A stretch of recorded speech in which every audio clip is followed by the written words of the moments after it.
Het is 10:30 's avonds. Ik kom thuis van het werk. Ik doe de deur open. Het is stil in huis. De televisie staat uit. De gordijnen zijn dicht. Mijn vrouw zit op de bank, in het donker. Ze heeft gehuild. Ik zie het aan haar ogen, rood, gezwollen. Ze kijkt naar mij en zegt niets. Ik ga naast haar zitten. Ik pak haar hand. Ik zeg: wat is er? Ze zegt: niets. Maar ik weet dat het niet niets is, want dit is niet de eerste avond. Dit is de 50ste avond. Mijn vrouw heet Anja. Ze is 3 maanden geleden naar Nederland gekomen om bij mij te zijn. Ze heeft haar baan opgegeven, haar vrienden, haar moeder, alles. Voor mij. En nu zit ze elke dag alleen in een appartement in Rotterdam. In een land waar ze niemand kent. In een taal die ze niet spreekt. En ik weet niet hoe ik haar kan helpen. Welkom bij aflevering 9. Als dit de eerste keer is dat je luistert, we vertellen het verhaal van Bram, een nieuwkomer in Nederland, en vandaag is het persoonlijk, heel persoonlijk. Als je dit kanaal nog niet volgt, druk op abonneren en deel deze aflevering met iemand die dit herkent, want dit verhaal wordt niet vaak verteld, maar het moet verteld worden. Anja en ik zijn 5 jaar samen. We hebben 3 jaar op afstand geleefd. 3 jaar van videobellen om middernacht, van gemiste verjaardagen en van afscheid nemen op het vliegveld. Toen ik eindelijk een vaste baan had en een appartement, kon ze komen. We waren zo blij. We dachten: nu begint ons echte leven. De eerste week was mooi. Alles was nieuw. We fietsten door de stad. We aten stroopwafels op de markt. We lachten veel. Maar in de tweede week ging ik terug naar mijn werk. Van 8 tot 4:30. En Anja bleef alleen. Ze kon niet werken. Ze had nog geen BSN, geen werkvergunning, geen Nederlands. Ze zat in het appartement, alleen, met haar telefoon en de Nederlandse regen achter het raam. In de derde week begon ze te huilen. Niet hard, niet dramatisch. Gewoon stille tranen, 's avonds op de bank. En als ik vroeg wat er was, zei ze altijd hetzelfde: niets. Ik mis mijn moeder. Ik mis mijn vriendinnen. Ik mis mijn leven. Brain. Ja? Hoe voelde jij je toen? Schuldig. Ik voelde me schuldig, want zij gaf alles op voor mij en ik kon haar niet gelukkig maken. Ik werkte de hele dag en als ik thuis kwam, was ik moe. Ik had niet de energie om haar op te vrolijken. En zij had niet de energie om mij te vragen. We zaten naast elkaar op de bank, maar we waren allebei alleen. Ik wil iets delen, want ik herken dit niet als partner, maar als iemand die het zelf heeft meegemaakt. Toen ik naar Nederland kwam, was ik alleen. Geen partner, geen familie, niemand. Ik werkte overdag en 's avonds zat ik in mijn kamer en staarde naar het plafond, wekenlang. Ik belde mijn zus elke dag, soms 2 keer. Ze zei: Fabienne, waarom ben je daar als je zo ongelukkig bent? En ik kon het niet uitleggen, want ik was niet ongelukkig met Nederland. Ik was ongelukkig met de eenzaamheid. Dat is precies wat Anja zegt. Ze haat Nederland niet. Ze is alleen eenzaam. En dat is het verschil dat veel mensen niet begrijpen. Eenzaamheid is niet hetzelfde als alleen zijn. Je kunt in een stad met 1 miljoen mensen wonen en je toch eenzaam voelen, omdat je niemand kent die je echt begrijpt. Er was een moment waarop ik besefte dat het zo niet verder kon. Het was op een zondagochtend. Ik werd wakker. Anja lag naast me, maar ze sliep niet. Ze lag met open ogen naar het plafond te staren. Ik zei: "Goedemorgen." Ze reageerde niet. Ik zei het nog een keer: "Goedemorgen, Anja." Ze draaide haar hoofd en keek me aan. En ze zei: "Bram, ik wil naar huis." Naar huis. Dat waren de moeilijkste woorden die ik ooit heb gehoord. Ik stond op. Ik ging naar de keuken. Ik maakte koffie. En ik huilde. Boven de koffiezetapparaat. Zodat zij het niet zou zien. Bram, je hoeft dit niet te vertellen als het te moeilijk is. Nee, ik wil het vertellen omdat er nu iemand luistert die precies hetzelfde meemaakt. En die moet weten dat het beter wordt. Maar eerst moet je iets doen. Je moet hulp vragen. Die zondagochtend belde ik Thomas, want Thomas weet altijd wat je moet doen. Hij zei: "Bram, je vrouw heeft 3 dingen nodig: taal, mensen en een doel." Taal, mensen, een doel. Dat klonk simpel. Maar het was het beste advies dat ik ooit heb gekregen. Thomas heeft gelijk en laat me die 3 dingen uitwerken met concrete stappen. Eerst de taal. Anja spreekt geen Nederlands en zonder taal ben je geïsoleerd. Je kunt niet praten met de buren, niet boodschappen doen, niet bellen met de huisarts. In Nederland is er de inburgeringsplicht. Als je van buiten de EU komt en je hebt een verblijfsvergunning, moet je inburgeren. Dat betekent Nederlands leren en een examen halen. Je krijgt 3 jaar de tijd. Moet Anja dat? Dat hangt af van haar situatie. Als ze een verblijfsvergunning heeft voor gezinshereniging, dan ja, de gemeente regelt dan een plan voor haar. Dat heet het Plan Inburgering en Participatie, het PIP.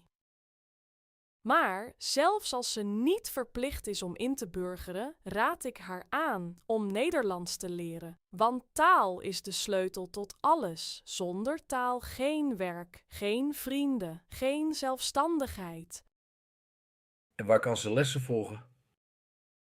De gemeente regelt taalkursussen voor inburgeraars. Maar er zijn ook andere opties. Het taalhuis in de bibliotheek is gratis. Daar kun je oefenen met vrijwilligers. En er zijn online cursussen, apps, YouTube-kanalen. En dan is er het taalcafé. Dat is een informele bijeenkomst, meestal in een buurthuis of bibliotheek, waar mensen samen Nederlands oefenen, met koffie en koekjes. Het is gratis en het is gezellig. Anja ging naar het taalcafé in onze buurt. De eerste keer was ze doodsbang. Ze zei: "Ik kan niets zeggen. Ik ga me schamen." Maar ik bracht haar naar de deur en zei: "Probeer het 1 keer. 1 keer. En als je het niks vindt, gaan we nooit meer terug." Ze ging naar binnen. Ik wachtte buiten op een bankje. 1 uur later kwam ze naar buiten. Ze glimlachte. Ze glimlachte. Voor het eerst in weken. Ze zei: "Er was een vrouw uit Syrië en een man uit Eritrea en een mevrouw uit Polen. We spraken allemaal slecht Nederlands. Maar we spraken en we lachten om elkaars fouten." Het tweede ding dat Thomas zei: mensen. Anja had niemand in Nederland behalve mij. En 1 persoon is niet genoeg. Je kunt niet alles zijn voor iemand. Vriend, partner, collega, familie. Dat is te veel. Dat is zo waar. En het is een fout die veel koppels maken. De partner die al werkt, wordt het enige sociale contact van de nieuwkomer. En dat creëert druk op allebei. Ik voelde die druk. Elke avond als ik thuis kwam, verwachtte Anja dat ik alles zou oplossen. Haar eenzaamheid, haar verveling, haar verdriet. Maar ik was moe. En soms had ik ook gewoon een slechte dag. Thomas zei: Bram, je vrouw heeft eigen vrienden nodig, los van jou. En dat klinkt makkelijk. Maar hoe maak je vrienden in een nieuw land waar je de taal niet spreekt? Er zijn meer mogelijkheden dan je denkt. In elke grote stad zijn er expatgroepen. Op Facebook, op Meetup, op WhatsApp. Zoek op jouw stad plus expats of international women. Veel gemeenten hebben ook een welkomstprogramma voor nieuwkomers met rondleidingen, informatiebijeenkomsten en sociale activiteiten. Vraag bij je gemeente naar het welkomstprogramma of het Maatjesproject. Het Maatjesproject.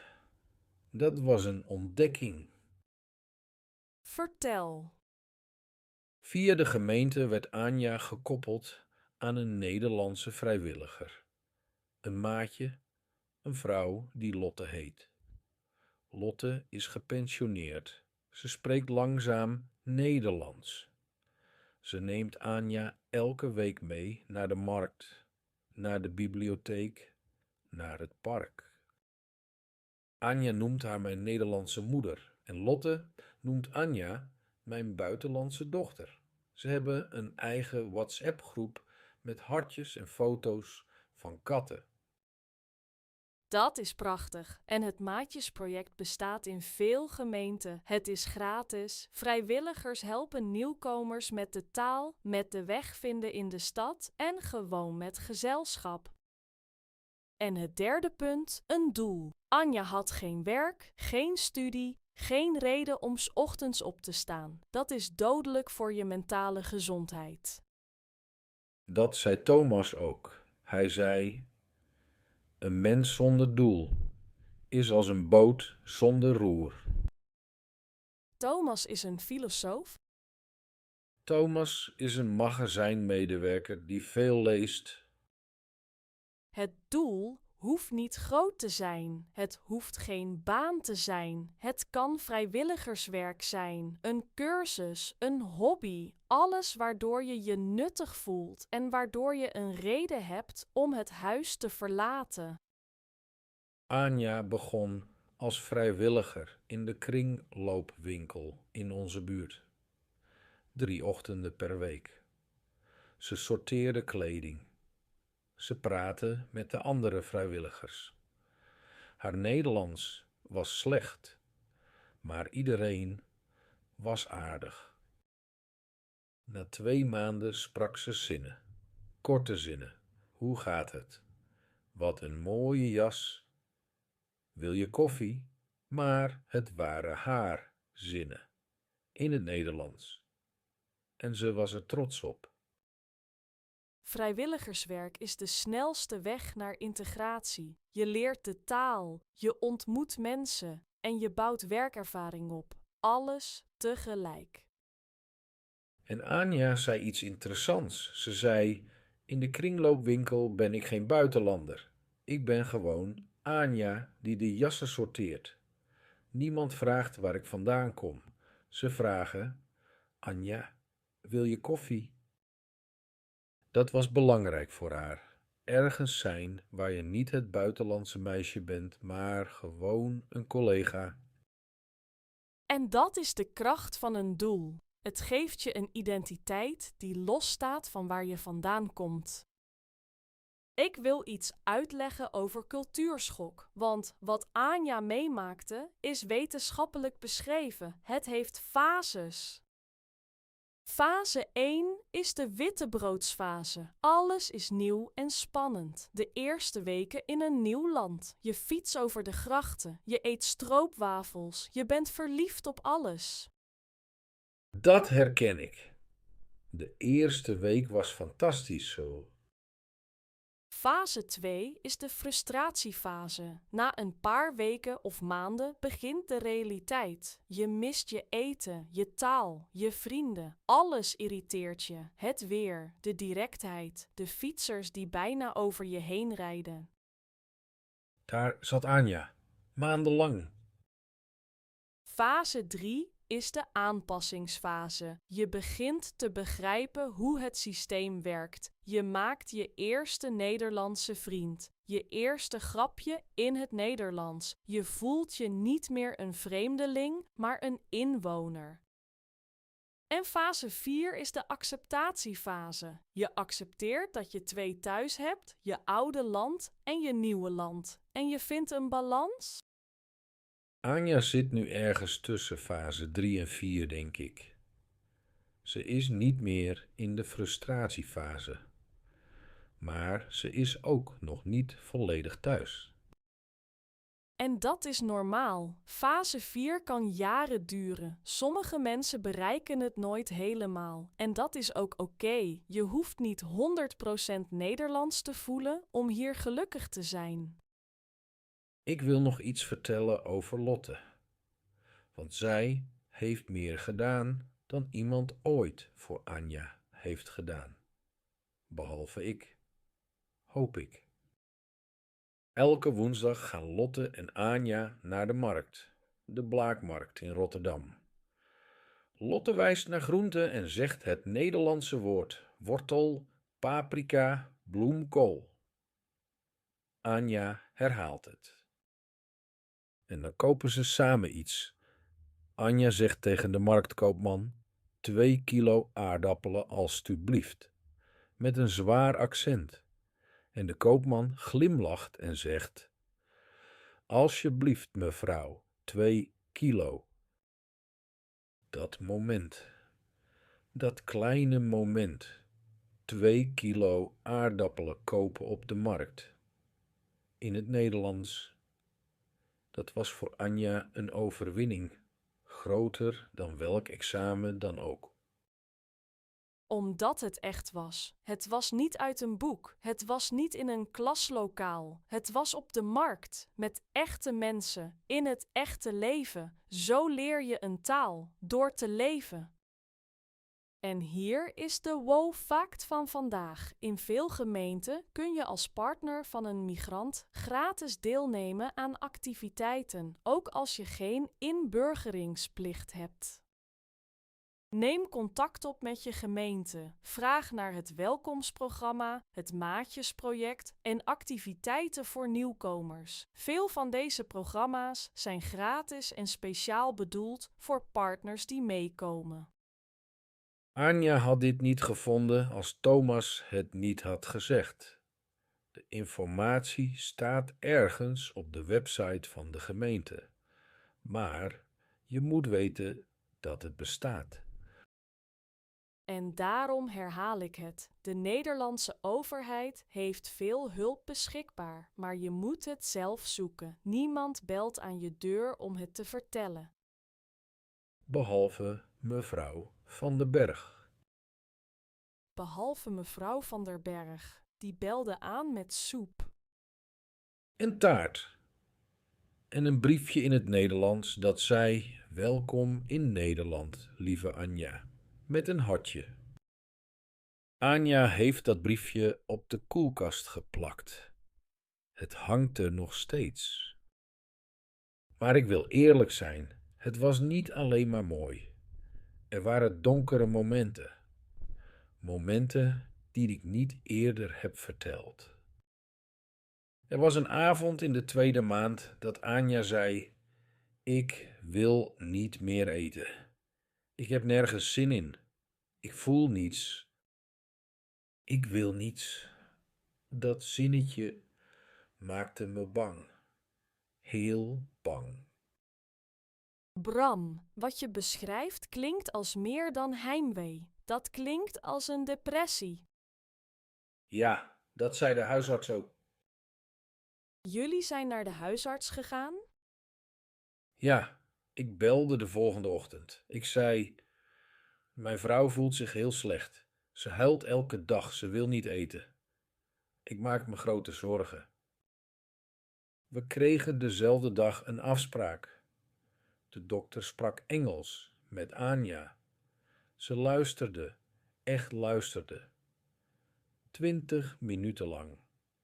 En ze zei: uw vrouw heeft tekenen van een depressie. Ik wil haar doorverwijzen naar een psycholoog. En de psycholoog? De wachtlijst was 8 weken. 8 weken is lang als je elke avond huilt. Maar de huisarts gaf haar een gesprek met de praktijkondersteuner, de POHGGGZ. Dat is iemand in de huisartsenpraktijk die helpt met mentale problemen. Binnen een week had Anja een afspraak. De POHGGZ is een fantastische eerste stap. Het is laagdrempelig, het is gratis en het is snel beschikbaar. Anja had 6 gesprekken in het Engels over haar gevoelens, over de verhuizing, over het gemis. Het hielp. Het loste niet alles op, maar het hielp. Dat was 4 maanden geleden. En nu is Anja een ander mens. Niet een totaal ander mens. Ze mist nog steeds haar moeder. Ze mist nog steeds haar vrienden. Maar ze heeft hier nu ook een leven. Ze gaat 3 keer per week naar de kringloopwinkel. Ze gaat naar het taalcafé. Ze heeft Lotte. Ze spreekt zinnen in het Nederlands die ze 3 maanden geleden niet kon zeggen. Vorige week zei ze tegen mevrouw Van den Berg: wat een lekker weer vandaag. En mevrouw Van den Berg straalde. Mevrouw Van der Berg straalt altijd als iemand Nederlands spreekt. Anja zei gisteren tegen mij: Bram, ik wil niet meer naar huis. Ik wil hier blijven. Maar ik wil dat mijn moeder een keer komt logeren. En dat was het moment dat ik wist: het komt goed. Samenvatting voor iedereen die een partner heeft die net in Nederland is aangekomen.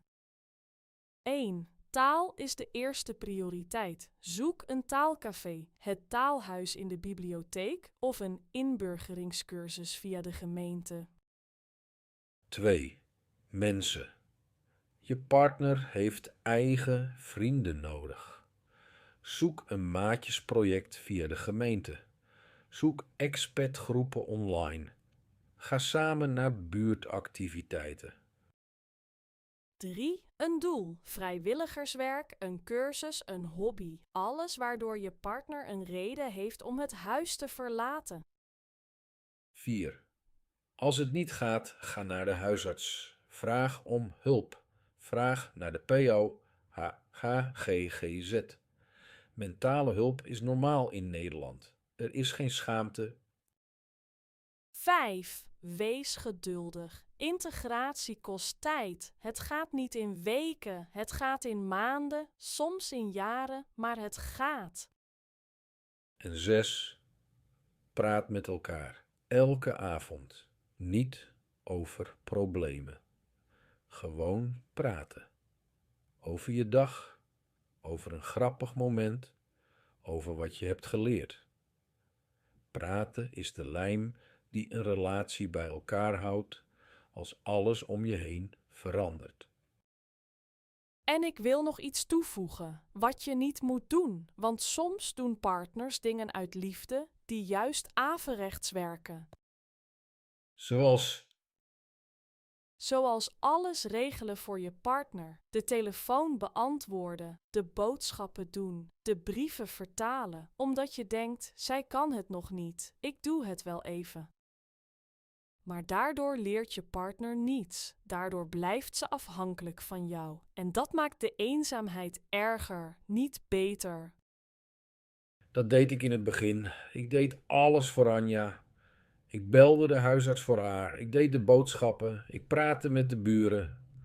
Ze hoefde niets te doen. En daardoor deed ze ook niets. Ze bleef op de bank zitten. Wachten tot ik thuis kwam. Om alles voor haar te regelen. De moeilijkste maar belangrijkste stap is: laat je partner dingen zelf doen, zelfs als het langzaam gaat, zelfs als er fouten worden gemaakt. Want elke keer dat ze zelf de bakker belt, of zelf de weg vraagt, of zelf een formulier invult, groeit haar zelfvertrouwen. De eerste keer dat Anja zelf naar de Albert Heijn ging, was een ramp. Ze kwam terug met de verkeerde melk, de verkeerde kaas en een pak hagelslag dat ze niet wilde. Maar ze had het zelf gedaan en ze was trots. En de volgende keer ging het beter. En de keer daarna nog beter. En nu doet ze alle boodschappen zelf. In het Nederlands. Met een boodschappenlijstje dat ze schrijft in het Nederlands. Met spelfouten, maar in het Nederlands. Dat is integratie. Niet een examen halen, niet een diploma krijgen, maar een boodschappenlijstje schrijven in een taal die 3 maanden geleden nog een mysterie was. En voor de luisteraar die nu alleen zit, die geen partner heeft, die zelf degene is die huilt op de bank. Ik wil dat je weet, dit gaat over. Het voelt nu alsof het eeuwig duurt, maar het gaat over. Bel iemand, je moeder, je zus, een vriend, ga naar het taalcafé, ga naar de bibliotheek, meld je aan als vrijwilliger. Doe 1 ding, morgen 1 klein ding en dan nog 1 en nog 1. Dat is wat Anja deed. 1 ding per dag. Soms was dat ding. Naar buiten gaan en 5 minuten lopen, meer niet. Maar het was genoeg om de dag door te komen. Weet je wat het moeilijkste was? Niet de bureaucratie, niet de taal, niet het geld. Het moeilijkste was om te zien dat de persoon van wie ik het meeste hou, ongelukkig was. En te weten dat ik het niet alleen kon oplossen. Maar ik hoefde het ook niet alleen op te lossen. Er waren mensen die hielpen Thomas, Lotte, de huisarts, de praktijkondersteuner, de vrijwilligers in de kringloopwinkel, mevrouw Van den Berg, met haar soep en haar glimlach.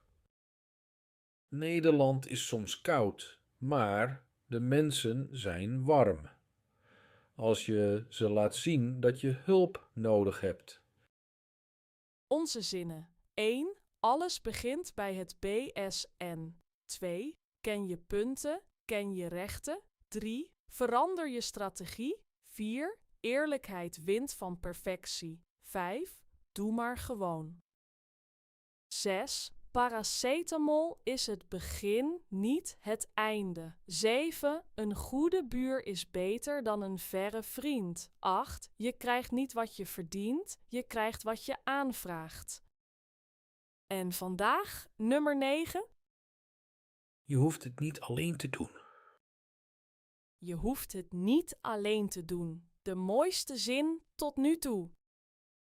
Volgende week is de laatste aflevering van dit seizoen. Bram gaat een beslissing nemen. De grootste beslissing van zijn leven. Blijft hij in Nederland of gaat hij terug? En wie helpt hem kiezen? Dat vertel ik de volgende keer, want het antwoord verraste zelfs mij. Tot de volgende keer. En voor iedereen die vanavond naast iemand zit die huilt, leg je telefoon neer, pak hun hand en zeg: ik ben er. Doei. Doei.